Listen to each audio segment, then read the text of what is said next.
Hello, my name is Mark Featherstone. I'm an exterior designer for Mercedes-Benz, and I'm here today to answer a few of your questions about the new Mercedes-Benz A-Class.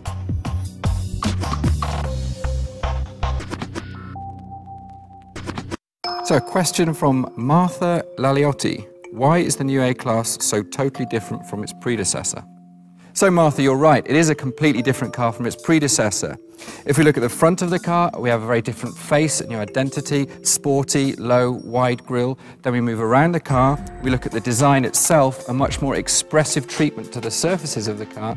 And then what's also very important is when you stand a bit back from the car and you look at the proportions, we've clearly now got a two-box design. That means that we have a lower roof with a very pronounced bonnet, which the predecessor didn't have.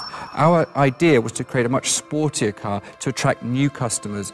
It's very rare as designers that we get the chance to create something from a white piece of paper, to really create a new product. And with this car, we had that chance. And as I said, for me, or for us as a team, the important brief was to create a car that will attract new customers to the brand of Mercedes. A question from Dusan Boldin. How was the design received by Daimler's management when first presented? So, I don't know if you're aware, Dusan, but in the design process, we normally present 3 full-size models to our design management, and they're able to select one of the 3 designs. And when we presented the cars, we had a range of ideas. What was a surprise for me personally was that our most expressive design, which is actually this one here, was perceived as the right direction to go in. And on top of that, we need to make it more expressive, a much more fresher statement. So the reaction was quite a surprise from us. Question from Sujay Amarani. What is the advantage of having sharp grille-like structures at the front end? Sujay, I presume by sharp grille-like structures you mean this mesh that we have at the bottom and in the grille. Now, advantages, well, the point is that these grille-like or sharp grille-like structures are actually very important because we need cooling for the engine. So we need to get air, as much air as possible, from the front of the car into the engine to keep the engine cool.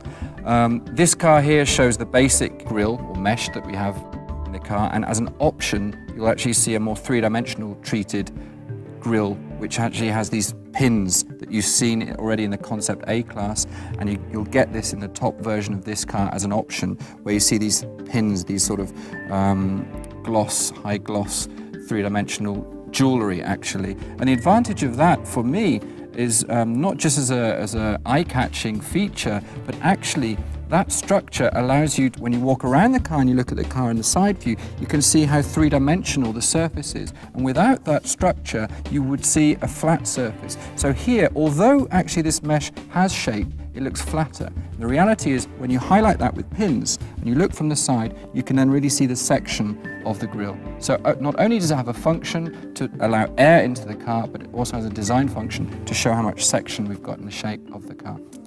Question from Hector Gomez Obregon, asked among many other Facebook fans, why such a radical change in the taillights between the concept and the production car? The rear lights of the concept car don't have to fulfill any technical and legal requirements. What we see here is the production car. Therefore, this mass, which on the concept car is actually quite small, has got much bigger. That's because we've got the brake light, the normal light, the indicator, the fog light. Everything has to work and everything is in this volume. On top of that, we've also got slightly different proportions to the whole car, if you look at the whole car in side view, and increasing the length of the light as it runs around the corner of the car helps to reduce a little bit the proportions and makes the car a bit more compact.